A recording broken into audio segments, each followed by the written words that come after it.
mga kuwela. Ayan, at thank you sa mga nagtitiwala dito sa aking business ngayon. So, tingnan nyo naman, yung jersey ko, 4 na lang yung natira.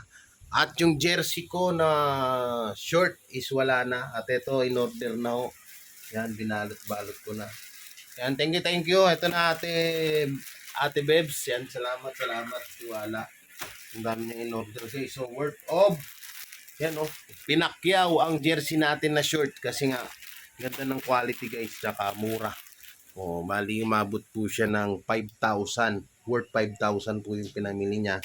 Tapos kasama tong dalawang bootleg, no? Rodman and Bob Marley. Yan. Thank you Ate Babes.